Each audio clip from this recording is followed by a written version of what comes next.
Hi everyone, welcome to my cooking blog. ಇವತ್ತು ಸಿಂಪಲ್ಲಾಗಿ ಒಂದು ಅಕ್ಕಿ ರೊಟ್ಟಿ ಮತ್ತು ಅದಕ್ಕೆ ಒಂದು ಪಲ್ಯವನ್ನು ಯಾವ ರೀತಿ ಮಾಡೋದು ಅಂತ ತೋರಿಸ್ತಾ ಇದ್ದೀನಿ. ಪಲ್ಯಕ್ಕೆ ನಾನಿಲ್ಲಿ 2 ಕ್ಯಾಪ್ಸಿಕಮ್ಮು, ಟೊಮೊಟೊ, ತೆಂಗಿನಕಾಯಿನ ಫ್ರೆಶ್ ಆಗಿ ಒಟ್ಕೊಂಡಿದ್ದೀನಿ. ಒಂದು ಸ್ವಲ್ಪ ಸೊಪ್ಪು, ಈರುಳ್ಳಿಯನ್ನು ತೊಗೊಂಡಿದ್ದೀನಿ ಮತ್ತು ಡ್ರೈ ಮಸಾಲಗಳನ್ನ ಹಾಕ್ಕೊಳ್ಬೇಕಾಗುತ್ತೆ. ನಾನಿಲ್ಲಿ ಫಸ್ಟ್ ಪಲ್ಯ ಮಾಡಲಿಕ್ಕೆ 2 ದೊಡ್ಡ ಕ್ಯಾಪ್ಸಿಕಮ್ನ ತೊಗೊಂಡಿದ್ದೀನಿ. ಫ್ರೆಶ್ ಕ್ಯಾಪ್ಸಿಕಮ್ನ ತೊಗೊಂಡ್ರೆ ಪಲ್ಯ ತುಂಬ ಚೆನ್ನಾಗಿರುತ್ತೆ. ಏಕೆಂದರೆ ಫ್ರೆಶ್ ಕ್ಯಾಪ್ಸಿಕಮ್ಮಲ್ಲಿ ಕ್ರಂಚಿನೆಸ್ ಚೆನ್ನಾಗಿರುತ್ತೆ. ಸ್ವಲ್ಪ ಹಳೆ ಕ್ಯಾಪ್ಸಿಕಮ್ ಆದರೆ ಅದು ಸ್ವಲ್ಪ ಸಾಫ್ಟ್ ಬಂದುಬಿಟ್ಟಿರುತ್ತೆ ಅಲ್ವಾ, ಕ್ರಂಚಿಯಾಗಿರಲ್ಲ. ಒಂದಿನದಿಂದೆ ತಂದಿಟ್ಕೊಂಡು ಇಲ್ಲಾಂದರೆ ಅವತ್ತೇ ತಂದು ಒಂದು ಮಾಡಿಕೊಂಡ್ರೆ ತುಂಬ ಚೆನ್ನಾಗಾಗುತ್ತೆ. ಒಂದು 2-3 ದಿನ ಹಳೇದಿರುತ್ತೆ ನೋಡಿ, ಅದೊಂದು ಸ್ವಲ್ಪ ಕ್ರಂಚಿನೆಸ್ ಹೋಗಿರುತ್ತೆ. ಅದು ಏನೂ ಅನಿಸಲ್ಲ, ಆದರೆ ಒಂದು ಸ್ವಲ್ಪ ಕ್ರಂಚಿನೆಸ್ ಕಡಿಮೆ ಆಗಿರುತ್ತೆ ಅಷ್ಟೇ. ಮತ್ತು ಇಲ್ಲಿ ನಾನು ಕ್ಯಾಪ್ಸಿಕಮ್ನ ತುಂಬ ಸಣ್ಣದಾಗಿ ಏನು ಹೆಚ್ಕೋತಾ ಇಲ್ಲ, ಏಕೆಂದರೆ ಅದು ಬೇಗ ಬೆಂದೋಗುತ್ತೆ ಅಲ್ವಾ. ಮತ್ತು ಒಂದು ಸ್ವಲ್ಪ ದಪ್ಪದಾಗಿ ಅದು ತಿನ್ನುವಾಗ ಅದ್ರ ಟೇಸ್ಟ್ ಸಿಕ್ಕಿದ್ರೇ ಅದು ಕ್ಯಾಪ್ಸಿಕಮ್ ತುಂಬ ಚೆನ್ನಾಗಿರುತ್ತೆ ಪಲ್ಯದಲ್ಲಿ. ಅದರಿಂದ ಒಂದು ಸ್ವಲ್ಪ ಮೀಡಿಯಮ್ ಆಗಿ ದಪ್ಪದಾಗಿ ಕಟ್ ಮಾಡ್ಕೋತಾ ಇದ್ದೀನಿ. ತುಂಬ ದಪ್ಪದಾಗೂ ಕಟ್ ಮಾಡ್ಕೊಳ್ಳೋ ಆಗಿಲ್ಲ, ಮೀಡಿಯಮ್ ಆಗಿ ಅದನ್ನು ಕಟ್ ಮಾಡಿಕೊಂಡ್ರೆ ಆಯಿತು ಅಷ್ಟೇ.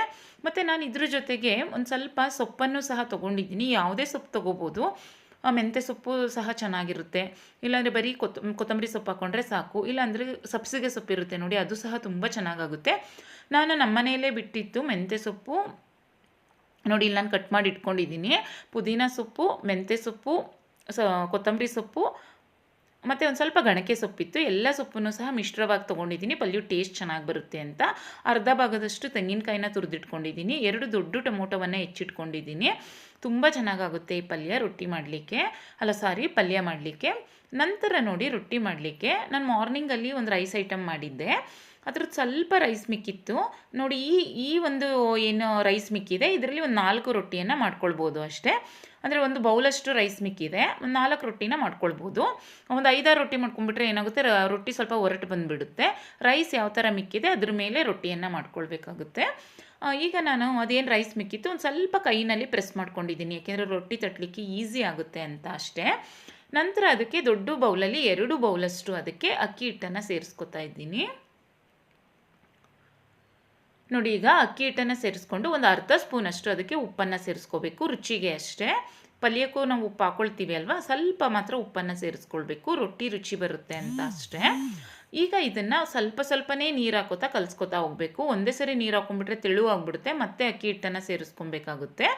ಅದರಿಂದ ನಮಗೆ ಅದು ಯಾವ ಹದದಲ್ಲಿ ತಟ್ಟಲಿಕ್ಕೆ ಬೇಕಾಗುತ್ತೆ ನೋಡಿ, ಆ ಹದ ಬರೋ ತನಕನೂ ನೋಡಿಕೊಂಡು ಸ್ವಲ್ಪನೇ ನೀರನ್ನು ಸೇರಿಸ್ಕೊಂಡು ಕಲಿಸ್ಕೊಬೇಕಾಗುತ್ತೆ. ಮತ್ತು ನಾನಿಲ್ಲಿ ತುಂಬ ತೆಳುವಾಗೂ ಕಲಿಸ್ಕೊಳ್ಳಲ್ಲ, ತುಂಬ ಗಟ್ಟಿಯಾಗೂ ಸಹ ಕಲಿಸ್ಕೊಳ್ಳಲ್ಲ, ಮೀಡಿಯಮ್ ಆಗಿ ಕಲಿಸ್ಕೊಂಡ್ರೆ ತಟ್ಟಲಿಕ್ಕೆ ಈಸಿ. ನಾನು ಇದನ್ನು ಕೈನಲ್ಲಿ ತಟ್ಟಿಬಿಟ್ಟು ತೋರಿಸ್ತೀನಿ ರೊಟ್ಟಿನ ಯಾವ ರೀತಿ ಮಾಡೋದು ಅಂತ. ಮತ್ತು ನಾನು ಇದಕ್ಕೆ ಕಟ್ ಮಾಡ್ಕೊಂಡಿದ್ದೆ ನೋಡಿ ಸೊಪ್ಪು. ಇದರಲ್ಲಿ ಒಂದು 4-5 ರೀತಿ ಸೊಪ್ಪಿದೆ, ನೀವು ಯಾವುದೇ ಸೊಪ್ಪು ಬೇಕಾದರೂ ಹಾಕ್ಕೊಳ್ಳಿ. ಬರೀ ಕೊತ್ತಂಬರಿ ಸೊಪ್ಪು ಹಾಕ್ಕೊಂಡ್ರೂ ತುಂಬ ಚೆನ್ನಾಗಿರುತ್ತೆ, ಅದು ಚೆನ್ನಾಗಿ ಕಾಣುತ್ತೆ ಅಂತ ಅಷ್ಟೇ ರೊಟ್ಟಿ. ಮತ್ತು ಇದು ಟೇಸ್ಟು ಮತ್ತು ಹೆಲ್ತಿಗೂ ಸಹ ಒಳ್ಳೇದಲ್ವ ಸೊಪ್ಪುಗಳನ್ನ ಹಾಕ್ಕೊಂಡ್ರೆ. ಅದರಿಂದ ನಾನು ರೊಟ್ಟಿ ಮಾಡ್ಬೇಕಾದ್ರೆ ಸಾಮಾನ್ಯ ಸೊಪ್ಪು ಹಾಕೋತೀನಿ. ಪ್ಲೈನ್ ರೊಟ್ಟಿನೂ ಮಾಡಿಕೊಂಡ್ರೆ ಚೆನ್ನಾಗಿರುತ್ತೆ, ಅದನ್ನು ಒಂದಿನ ಮಾಡಿಬಿಟ್ಟು ತೋರಿಸ್ತೀನಿ, ಅದು ಚೆನ್ನಾಗಿರುತ್ತೆ. ಬನ್ನಿ ನೋಡಿ, ಈ ಥರ ನಾನು ಈ ಹದದಲ್ಲಿ ಅದನ್ನು ಕಲಿಸ್ಕೊಂಡಿದ್ದೀನಿ. ಕಲಿಸ್ಬಿಟ್ಟು ಒಂದು 5 ನಿಮಿಷ ಅದನ್ನು ರೆಸ್ಟ್ ಮಾಡಲಿಕ್ಕೆ ಬಿಟ್ಟರೆ ಸಾಕು ಅಕ್ಕಿ ಹಿಟ್ಟನ್ನು. ಈಗ ಆ ಟೈಮಲ್ಲಿ ನಾನು ಪಲ್ಯಕ್ಕೆ ಒಗ್ಗರಣೆ ಹಾಕ್ಕೊಳ್ತೀನಿ ನೋಡಿ. ಪಲ್ಯಕ್ಕೆ ಇಷ್ಟನ್ನು ರೆಡಿ ಮಾಡ್ಕೊಂಡಿದ್ದೀನಿ. ಬನ್ನಿ ಕ್ಯಾಪ್ಸಿಕಮ್ ಪಲ್ಯ ಮಾಡೋದು ಯಾವ ರೀತಿ ಅಂತ ನೋಡೋಣ. ಮೊದಲಿಗೆ ಒಂದು ಬಾಣಲಿಯನ್ನು ಇಟ್ಕೊಂಡು ಒಂದು 4 ಸ್ಪೂನಷ್ಟು ಎಣ್ಣೆಯನ್ನು ಹಾಕ್ಕೊಳ್ಬೇಕು. ನಂತರ ಅದಕ್ಕೆ 1 ಸ್ಪೂನಷ್ಟು ಸಾಸಿವೆ, 1 ಸ್ಪೂನಷ್ಟು ಜೀರಿಗೆ ಮತ್ತು 2 ಈರುಳ್ಳಿಯನ್ನು ಉದ್ದುದಾಗೆ ಹೆಚ್ಚಾಕೊಳ್ಳಿ, ಆವಾಗ ತಿನ್ನಲಿಕ್ಕೆ ಚೆನ್ನಾಗಿರುತ್ತೆ.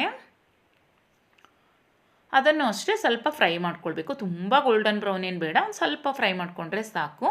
ನಂತರ ಅದಕ್ಕೆ ಕ್ಯಾಪ್ಸಿಕಮ್ ನೋಡಿ, ನಾನು ಈ ಇದರಲ್ಲಿ ಹಚ್ಕೊಂಡಿದ್ದೀನಿ ಸೈಜಲ್ಲಿ.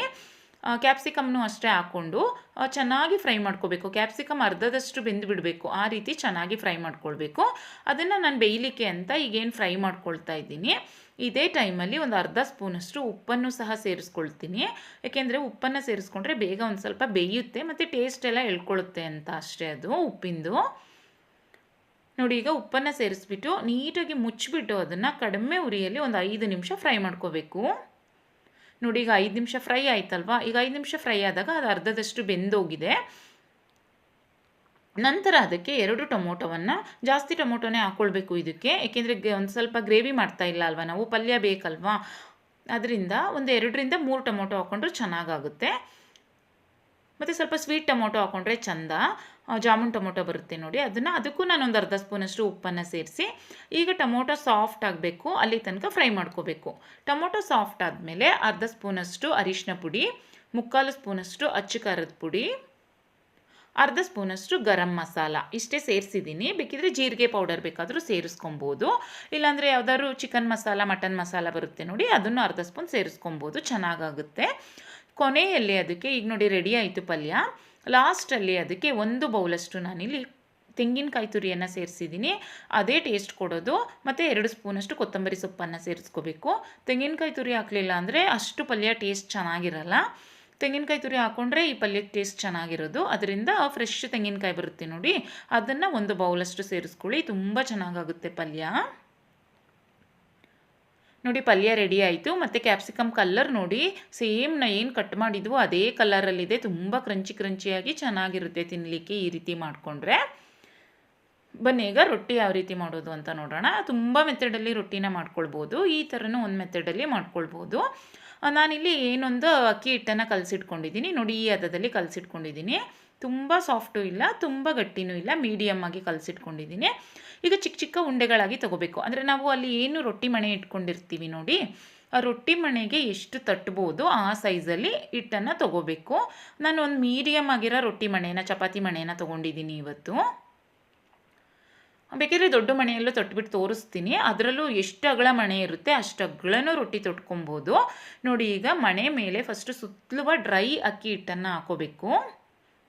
ಈಗ ನೋಡಿ ಕೈನಲ್ಲಿ ಒಂದು ಸ್ವಲ್ಪ ಸುತ್ತಲೂ ಅದನ್ನು ಪ್ರೆಸ್ ಮಾಡ್ಕೋಬೇಕು ಅಕ್ಕಿ ಹಿಟ್ಟನ್ನು. ಈಗ ಕೈನ ಒದ್ದೆ ಮಾಡಿಕೊಂಡು ಸುತ್ತಲೂ ಅದನ್ನು ತಟ್ಟುತ್ತಾ ಹೋಗಬೇಕು ಅಷ್ಟೇ. ನಾವು ಮಧ್ಯದಲ್ಲಿ ಏನು ತಟ್ಟೋ ಅವಶ್ಯಕತೆ ಇಲ್ಲ, ಸುತ್ತಲೂ ಅದನ್ನು ಪ್ರೆಸ್ ಮಾಡ್ಕೋತಾ ತಟ್ಕೊಂಡು ಹೋದರೆ ಆಯಿತು. ನಾವು ಫುಲ್ ಏನಲ್ಲಿ ಮಣೆ ಇದೆ ಅಷ್ಟು ಅಗ್ಳನೂ ಸಹ ತಟ್ಬಿಡ್ಬೋದು ನೋಡಿ. ನಮಗೆ ಏನು ಮಣೆ ತೊಗೊಂಡಿರ್ತೀವಿ ಅಷ್ಟು ಅಗ್ಳನೂ ಸಹ ನೀಟಾಗಿ ಒಂದು ಸ್ವಲ್ಪ ನೋಡಿ ಕೈಯನ್ನು ಒದ್ದೆ ಮಾಡ್ಕೋಬೇಕಾಗುತ್ತೆ. ಯಾಕೆಂದರೆ ಕೈ ಏನು ಡ್ರೈ ಆಗ್ತಾ ಹೋಗುತ್ತೆ, ನಾವು ಅಲ್ಲಿ ತಟ್ತಾ ಇರ್ತೀವಿ ಅಲ್ವಾ, ಒಂದು ಸ್ವಲ್ಪ ಕೈ ಡ್ರೈ ಆಗ್ತಾ ಬರುತ್ತೆ. ಆ ಟೈಮಲ್ಲಿ ಒಂದು ಸ್ವಲ್ಪ ಕೈಯನ್ನು ಒದ್ದೆ ಮಾಡಿಕೊಂಡು ನೋಡಿ ಈ ರೀತಿ ಸುತ್ತಲೂ ತಟ್ಟಿದ್ರೆ ಆಯಿತು. ಒಂದು ಸ್ವಲ್ಪನೂ ಕಟ್ಟಾಗಲ್ಲ, ಏನೂ ಆಗಲ್ಲ ಅದು. ನೋಡಿ ನಾನು ಎಷ್ಟು ರೊಟ್ಟಿ ಇದು ಮಣೆ ಇತ್ತು ಅಷ್ಟು ಅಗ್ಳನೂ ನೀಟಾಗಿ ತಟ್ಕೊಂಡಿದ್ದೀನಿ. ಈಗ ನೋಡಿ ಅದನ್ನು ಮೊದಲೇ ಅಂಚನ್ನು ಕಾಯಲಿಕ್ಕೆ ಇಟ್ಕೊಂಡಿರಬೇಕು. ಈಗ ನೋಡಿ ಕೈನಿಂದನೇ ಅದನ್ನು ತೆಗೆದಾಕ್ತಾ ಇದ್ದೀನಿ ನೋಡಿ. ಈಸಿಯಾಗಿ ಬರುತ್ತೆ ರೊಟ್ಟಿ, ಏನೂ ಕಟ್ಟಾಗಲ್ಲ ನೋಡಿ, ಈಸಿಯಾಗಿ ಬಂದಿದೆ. ಮತ್ತು ಇದನ್ನು ನಾವು ಕೈನಲ್ಲಿ ತಟ್ಟಿರ್ತೀವಿ ಅಲ್ವಾ, ಕೆಳಗಡೆ ಅಂದರೆ ತಟ್ಟುವಾಗ ನಾವು ಡೌನಲ್ಲಿ ಸ್ವಲ್ಪ ಅಕ್ಕಿ ಹಿಟ್ಟು ಹಾಕ್ಕೊಂಡಿರ್ತೀವಿ ಅಲ್ವಾ, ಡ್ರೈ ಪೌಡರು, ಅದು ಡ್ರೈ ಆಗಿರುತ್ತೆ. ನಾವು ರೊಟ್ಟಿನ ಹಾಕಿ ಒಂದು 5 ನಿಮಿಷ ಅದು ಬೆಂದ ಮೇಲೆ, ಅಂದರೆ ಒಂದು 2-3 ನಿಮಿಷ ಬೆಂದ ಮೇಲೆ ನೋಡಿ ಕೈನಿಂದ ವಾಟರ್ ಹಾಕ್ಬಿಟ್ಟು ಅದನ್ನು ಈ ಥರ ಸುತ್ತಲೂ ಸರ್ವ್ಕೊಂಡು ಬರಬೇಕು. ಕೈಯಲ್ಲಿ ಯಾರಿಗೆ ಅದನ್ನು ಒಂದು ವಾಟರ್ನ ಹಾಕ್ಲಿಕ್ಕಾಗಲ್ಲ, ಒಂದು ಒದ್ದೆ ಬಟ್ಟೆ, ಫ್ರೆಶ್ ಒದ್ದೆ ಬಟ್ಟೆ ತೊಗೊಂಡು ಸುತ್ತಲೂ ಅದಕ್ಕೆ ಏನೋ ಒಂದು ಡ್ರೈ ಪೌಡರ್ ಇದೆ ಅದನ್ನು ಸ್ವಲ್ಪ ಪ್ರೆಸ್ ಮಾಡ್ಕೊಂಡು ಬಂದರೆ ಆಯಿತು ಅಷ್ಟೇ. ನೋಡಿ ರೊಟ್ಟಿ ಎಷ್ಟು ಚೆನ್ನಾಗಾಗಿದೆ, ತುಂಬ ಚೆನ್ನಾಗಿ ಬಂದಿತ್ತು ನೋಡಿ. ಕೈನಿಂದನೂ ಸಹ ಈ ರೀತಿ ನೀಟಾಗಿ ರೊಟ್ಟಿಯನ್ನು ತಟ್ಕೊಳ್ಬೋದು.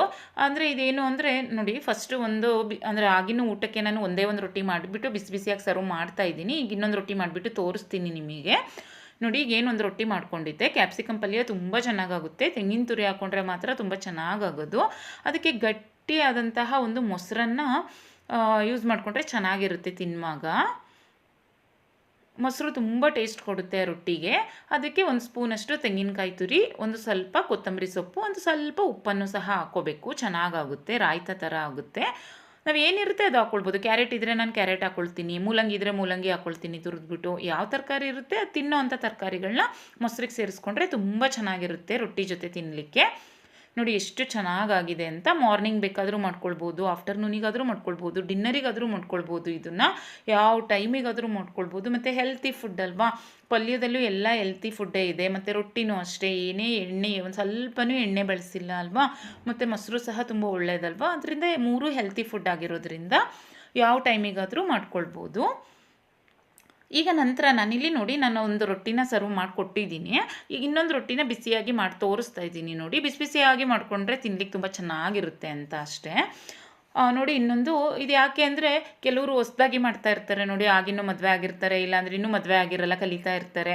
ಅವ್ರಿಗೆ ಒಂದು ಸ್ವಲ್ಪ ಹೆಲ್ಪ್ ಆಗುತ್ತೆ ಅಂತ ತೋರಿಸ್ತಾ ಇದ್ದೀನಿ ಅಷ್ಟೇ. ಏಕೆಂದರೆ ನನಗೂ ಸ್ಟಾರ್ಟಿಂಗ್ ಮಾಡ್ಲಿಕ್ಕೆ ಬರ್ತಿರ್ಲಿಲ್ಲ. ನನಗೂ ಸ್ಟಾರ್ಟಿಂಗ್ ರೊಟ್ಟಿ ತಟ್ಟಬೇಕಾದ್ರೆ ಎಲ್ಲ ಕಟ್ಟಾಗ್ತಾ ಇತ್ತು. ಮತ್ತು ಆ ಮಣೆಯಿಂದ ತೆಗೆದುಬಿಟ್ಟು ಹಂಚ್ ಮೇಲೆ ಹಾಕಲಿಕ್ಕೆ ಬರ್ತಾ ಇರಲಿಲ್ಲ. ಅದು ಪ್ರಾಕ್ಟೀಸ್ ಮಾಡ್ತಾ ಮಾಡ್ತಾ ಬರುತ್ತೆ. ಅದು ಹಾಗೇ ತಪ್ಪಾಗ್ತಾ ಮತ್ತೆ ಸರಿಯಾಗ್ತಾ ಹೋಗುತ್ತೆ. ನೋಡಿ ಈಗ ಫಸ್ಟ್ ಅದೇನು ಹಿಟ್ಟನ್ನು ತೊಗೊಂಡಿದ್ದೀನಿ, ರೊಟ್ಟಿ ಮಣೆ ಮೇಲೆ ಒಂದು ಸ್ವಲ್ಪ ಡ್ರೈ ಹಿಟ್ಟು ಹಾಕ್ಕೊಂಡಿದ್ದೀನಿ. ಸುತ್ತಲೂ ಅದನ್ನು ಕೈನ ಒದ್ದೆ ಮಾಡಿಕೊಂಡು ತಟ್ಕೊಂಡು ಹೋಗ್ತಾ ಇದ್ದೀನಿ ಅಷ್ಟೇ. ತುಂಬ ಈಸಿ ಪ್ರೋಸೆಸ್ ಇದು ರೊಟ್ಟಿನ ತಟ್ಟಲಿಕ್ಕೆ. ನೋಡಿ ಈಗ ಈ ರೀತಿ ಸುತ್ತಲೂ ಅದನ್ನು ತಟ್ಕೊಂಡು ಹೋದರೆ ಆಯಿತು ಅಷ್ಟೇ. ಒಂದು ಸ್ವಲ್ಪನೂ ಕಟ್ಟಾಗಲ್ಲ ಅದು. ಮತ್ತು ಕೈನ ಒಂದು ಸ್ವಲ್ಪ ಒದ್ದೆ ಮಾಡಿಕೊಂಡು ತಟ್ತಾ ಹೋಗಬೇಕು, ಇಲ್ಲಾಂದರೆ ಅದು ಕೈ ಪ್ರೆಸ್ ಆಗ್ತಾ ಇರುತ್ತೆ ಅಲ್ವಾ, ರೊಟ್ಟಿ ಕಟ್ಟಾಗ್ಬಿಡುತ್ತೆ ಮಧ್ಯದಲ್ಲಿ. ನೋಡಿ ಈಗ ಇದನ್ನು ಅಷ್ಟೇ, ಅದು ರೊಟ್ಟಿ ಮಣೆ ಎಷ್ಟಿದೆ ಅಷ್ಟು ಅಗಲಕ್ಕೂ ಸಹ ನಮಗೆ ಎಷ್ಟು ಅಗಲ ಬೇಕು, ಒಂದು ಸ್ವಲ್ಪ ದಪ್ಪ ಬಿಟ್ಕೊಂಡ್ರೂ ನಡೆಯುತ್ತೆ. ಇಲ್ಲಾಂದರೆ ತೆಳು ಬೇಕು ಅಂದರೆ ಫುಲ್ಲು ರೊಟ್ಟಿ ಮಣೆ ಅಷ್ಟು ಅಗಲನೂ ತೊಟ್ಕೊಂಡ್ರೆ ಆಯಿತು ಅಷ್ಟೇ. ನೋಡಿ ಹಂಚನ್ನ ಮುಂಚೆನೇ ಕಾಯ್ಲಿಕ್ಕೆ ಇಟ್ಕೊಂಡಿರಬೇಕು ಮಾತ್ರ. ಈಗ ನೋಡಿ ತಟ್ಟಿದ ತಕ್ಷಣ ಹಂಚು ಕಾಯ್ದಿರುತ್ತೆ ಅಲ್ವಾ, ಅದ್ರ ಮೇಲೆ ರೊಟ್ಟಿನ ಹಾಕ್ಕೊಂಡ್ರೆ ಆಯಿತು ಅಷ್ಟೇ. ನೋಡಿ ಕೈನಿಂದ ತೆಗೆದುಬಿಟ್ಟು ಅದನ್ನು, ಅಂದರೆ ನಾವು ಕೈನಿಂದ ಉಲ್ಟಾ ಮಗಚ್ಬಿಟ್ಟು ಹಾಕಬೇಕು. ನಾವು ಏನು ಡ್ರೈ ಪೌಡರ್ ಹಾಕಿದ್ವು ಅದು ಮೇಲ್ಭಾಗದಲ್ಲಿ ಬರಬೇಕು. ಈಗ ಅದು ಒಂದು 2 ನಿಮಿಷ ಅದನ್ನು ಬೇಯಲಿಕ್ಕೆ ಬಿಡಬೇಕು. ಹಾಗೆ ಬೇಯಲಿಕ್ಕೆ ಬಿಡಬೇಕು, ಅದನ್ನು ನೀರೇನು ಹಾಕೋ ಅವಶ್ಯಕತೆ ಇಲ್ಲ. ಈಗ ನೋಡಿ ನಾನೊಂದು 2 ನಿಮಿಷ ಅದು ಬೇಯಲಿಕ್ಕೆ ಬಿಟ್ಟಿದ್ದೆ. ಬೆಂದ ಮೇಲೆ ಅದಕ್ಕೆ ಒಂದು ಸ್ವಲ್ಪ ನೀರನ್ನು ಸುತ್ತಲೂ ಸವರ್ಕೊಂಡು ಬರಬೇಕು. ಯಾಕೆಂದರೆ ಡ್ರೈ ಪೌಡ್ರೆಲ್ಲ ಹೋಗಲಿಕ್ಕೆ ಅಂತ ಅಷ್ಟೇ, ಇಲ್ಲಾಂದರೆ ವೈಟ್ ರೊಟ್ಟಿ ಆಗಿಬಿಡುತ್ತೆ ಅದು. ನೋಡಿ ಈಗ ನಾನು ಸರ್ವ್ ಬಿಟ್ಟು ಅದನ್ನು ಟರ್ನ್ ಮಾಡಿಬಿಟ್ಟು ನೀಟಾಗಿ ಎರಡೂ ಕಡೆಯೂ ಬೇಯಿಸ್ಬಿಟ್ಟು ತೋರಿಸ್ತಾ ಇದ್ದೀನಿ. ತುಂಬ ಚೆನ್ನಾಗಾಗುತ್ತೆ. ಯಾವುದೇ ಟೈಮಿಗೆ ಬೇಕಾದರೂ ಮಾಡ್ಕೊಳ್ಳಿ, ಮಾರ್ನಿಂಗ್ ಆದರೂ ಮಾಡ್ಕೊಳ್ಳಿ, ಆಫ್ಟರ್ನೂನ್ ಆದರೂ ಮಾಡ್ಕೊಳ್ಳಿ, ಡಿನ್ನರ್ಗಾದರೂ ಮಾಡ್ಕೊಳ್ಳಿ, ತುಂಬ ಚೆನ್ನಾಗಿರುತ್ತೆ. ರೆಸಿಪಿ ಇಷ್ಟ ಆದರೆ ನೀವು ಸಹ ಟ್ರೈ ಮಾಡಿ, ಹಾಗೆ ಬೇರೆಯವ್ರಿಗೂ ಸಹ ಶೇರ್ ಮಾಡಿ. ಹಾಗೆ ಪಲ್ಯ ನೋಡಿ ತುಂಬ ಚೆನ್ನಾಗಾಗುತ್ತೆ. ಈ ಥರ ಪಲ್ಯ ಮಾಡಿಕೊಂಡ್ರೆ ಪಲ್ಯನೂ ಒಂದ್ಸರಿ ಟ್ರೈ ಮಾಡಿ. ಇಷ್ಟ ಆದರೆ ಚಾನಲ್ನ ಸಬ್ಸ್ಕ್ರೈಬ್ ಮಾಡ್ಕೊಳ್ಳಿ. Thanks for watching. ಬಾಯ್.